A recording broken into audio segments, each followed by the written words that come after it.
Hi guys, good evening and welcome back once again to The Edward. I am your host Eddie and happy Star Wars Day to you. May the 4th be with you.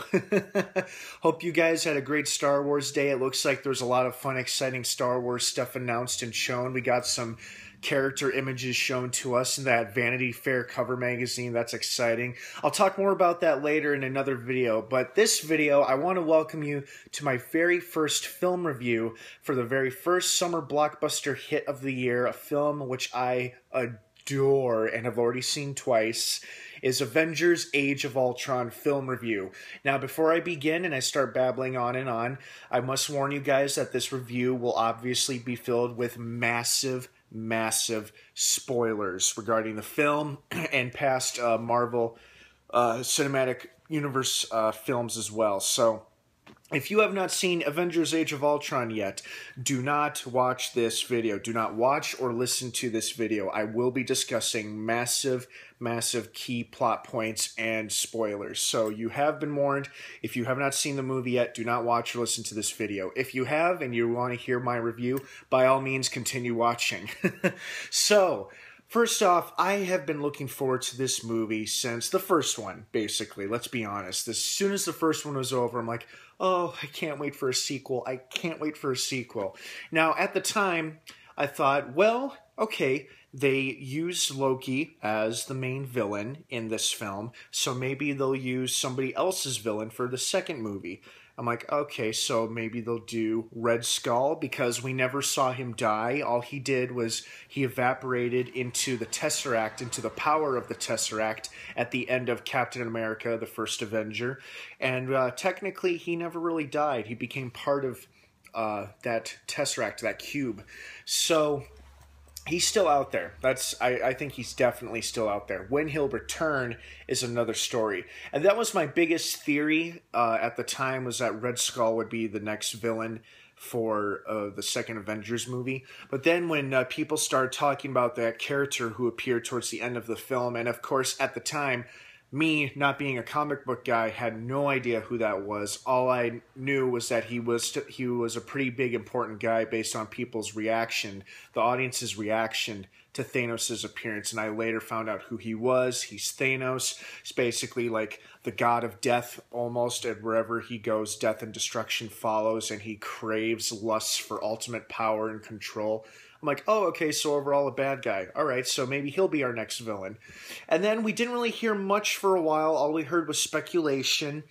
And then of course, it was announced that the Guardians of the Galaxy was happening, and then Thanos was going to be appearing not as the main villain, but one of the villains in that film, although he didn't have that much of a huge role. That was mostly about Ronan trying to destroy the Nova Corps and the planet Xandar, and him having hold of the Infinity Stone, which is what Thanos originally wanted from him, but of course Ronan, being a bastard, betrays him and becomes all-powerful that way. But the Guardians stop him. So, see, I told you guys, full of spoilers here, so if you haven't seen any of these movies and I ruined it for you, sorry. Anyway, but, like, okay, so if Thanos isn't the bad guy in Avengers 2, who do we got left? And then they announced at Comic-Con that the title of the film was Age of Ultron. Like, oh, Ultron, that sounds like some kind of cyborg or robot, because, once again, not familiar with the comic books that much, but then I quickly found out who Ultron was. I'm like, oh, cool. So an all-powerful, knowledgeable, terrifying robot whose warped, twisted version of serving and protecting mankind is by destroying it. That's, okay, I'll buy that. That's pretty scary, and that sounds like a great villain for the Avengers.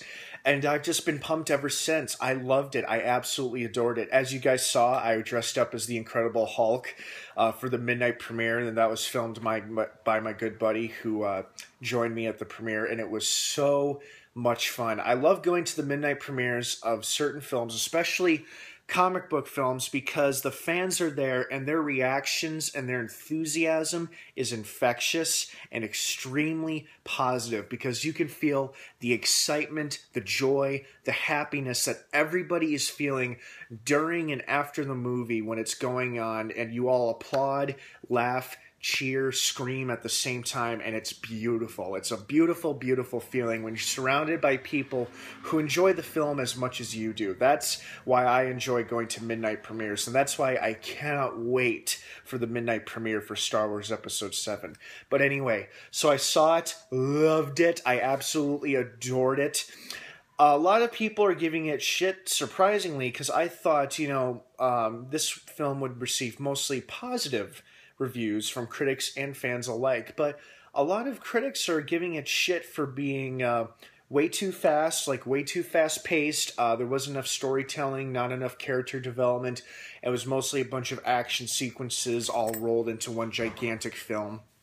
But besides those few negative reviewers, overall it's been overwhelmingly greeted with a positive reaction, and of course it's making a fortune at the box office, as I knew it would. I mean, I don't want to sound cocky here, but come on, who's honestly surprised that it's making that much money? I mean, it is a sequel to the very first live-action superhero teen movie, a sequel that has been anticipated for almost more than 3 years now since the first film came out, and everybody's been looking forward to it. Joss Whedon, same writer and director who did the first film and nailed it the first time, was doing it the second time, and once again, he has nailed it. So thank you, Mr. Whedon. Thank you, thank you, thank you. You did a hell of a job.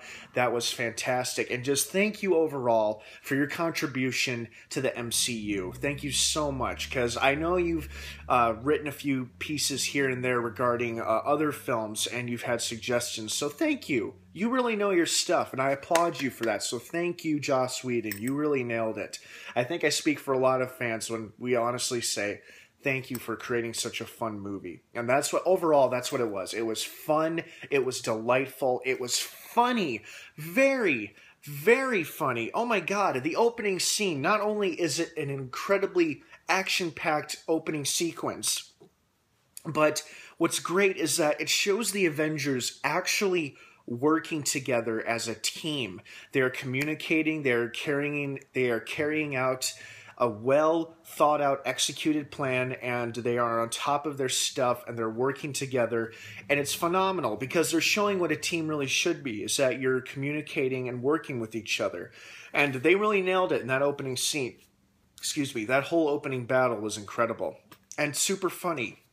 Robert Downey Jr. being Robert Downey Jr. was hilarious, of course, as Iron Man Tony Stark, and he had some of the funniest lines. But it wasn't just all about him. Everybody had a pretty funny piece that they said throughout the movie, and it was great. And speaking of funny, I was very, very surprised how funny Ultron was. Because I thought he was going to be this big, serious, no-nonsense, hulking killer robot. But he was surprisingly funny, very funny. I won't say hysterical, but he was very, very funny because he was very human. He had some quirks and characteristics of Tony Stark, which makes sense since he is his creator, in this film at least. In the comics, I believe Ultron, or at least the Ultron peacekeeping program, is created by Hank Pym, the original Ant-Man and one of the first Avengers. Anyway, but that's in the comic book world. And this film, Stark creates them. But, and James Spader really nailed it too. He had that classic James Spader suave that he's had his entire career, no matter what role he plays. And God, he was funny, especially the scene where he and the twins are on the arms dealer boat in Africa. He's talking to the character Ulysses Claw, played by the wonderful Andy Serkis, and he's talking, and Ulysses Claw makes a comment how he thinks he's one of Stark's puppets or machines, and of course Ultron takes deep offense to that, and when he's shaking him, he accidentally rips his arm off. And he doesn't rip it off. He does something to it, like to sear it, to keep it from bleeding. Like he automatically, what's the word I'm looking for? he stops it from bleeding. Like it's kind of like a lightsaber wound. You know, it's cut so clean it won't bleed, and it's like automatically. What's the word I'm looking for? Sutured? No, not sutured or healed. Anyway, it's a protected wound, and he's just holding his, he's holding his stump. He's like, ah, and Ultron is like, oh, I am so sorry. Ooh, oh, that's gotta hurt. I am so sorry about that. I did not mean for that to happen. Are you okay? I'm really, God, it was funny. It was really, really funny. And then towards the end of the movie, as he's trying to escape, Hulk jumps into the Quinjet, and you can hear his voice, oh, for God's sake. And then Hulk throws him out of the Quinjet, which was hilarious. And of course, earlier in the battle, when Ultron is trying to act all tough and mighty after being taken on by Vision, Thor, and Iron Man all together, he's trying to make a little speech, and Hulk just hops in and just punches him away, which was hysterical. And Hulk was hysterical again. It was just the movie overall was just so satisfying on so many levels, and I absolutely adored it. I honestly think I don't have any real complaints about it. I mean, obviously the one thing I wish that didn't happen, but I guess it kind of had to happen, was, towards the end of the film, after they've defeated Ultron, his army, and they've stopped him, Hulk, everybody goes their separate ways, but the one that really sticks out to me is Hulk, of course, because he disappears right after the entire movie that they're hinting that he and Black Widow are going to start their lives together, and then he decides to leave, and he leaves her. And it just goes to show that he still does not fully trust himself, even though he loves this woman very much. He cares about her. He still does not trust himself to be around her. Because if anything were to happen to her while he was the Hulk, it would devastate him. It would kill him. So I can understand why he left. But at the same time, I feel really sorry for Black Widow, because I was hoping to see their relationship to continue to grow, which I'm sure it will come Infinity Wars, so we don't have to worry about that. Yeah, overall, excellent film. Tremendous action sequences. It showed the team working together, fighting alongside each other, which was phenomenal, especially that little scene towards the end where they're protecting the power core, and all of the Avengers, everybody, including Vision, Quicksilver, and Scarlet Witch, with the exception of War Machine, who's off trying to protect the helicarrier, are fighting off the drone army, and they're just ripping them apart, and it's in slow motion, and everyone's like, "Rah, rah," and Hulk's tearing them apart. He's like, "Rah."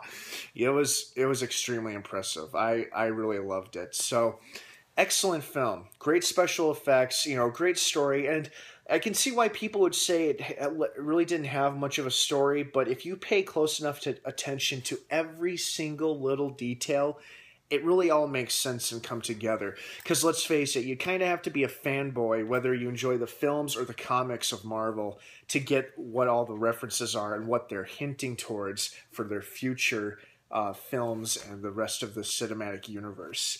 Because, they made numerous references to like the country of Wakanda, or Watanda, but I'm pretty sure it's Wakanda, which is the fictional African nation, the home country of the hero Black Panther, who will be appearing in Captain America Civil War next year. Don't know how much of a role or how big of a role he's going to have or it's going to be, but he's definitely going to appear in it, and they've hinted that they hinted at his presence, or they established his presence in the MCU in this movie, because obviously they mentioned Wakanda. And then lots of people are speculating that Ulysses Claw, who becomes one of his main enemies, one of his villains, because he replaces the arm that got ripped off with a long metal arm, kind of like Winter Soldier, except no hand at the end. It's more like a cannon for an arm. He's got more like a cannon for an arm. It's like, something like that. My cousin explained this to me the other night after we saw the movie. So, he explained to me that, the brand on his neck that the Avengers identified in the records might have come from Black Panther's father, who had him branded as a traitor or an enemy to the the country of Wakanda, and then Ulysses Claw has already killed him. And if that hasn't happened yet, they'll discuss it. I'm sure they'll briefly mention it in Civil War, or Black Panther will. But anyway, so they hinted at that, and then of course they went all out with the Infinity Stone references. And, and for a good part of the movie,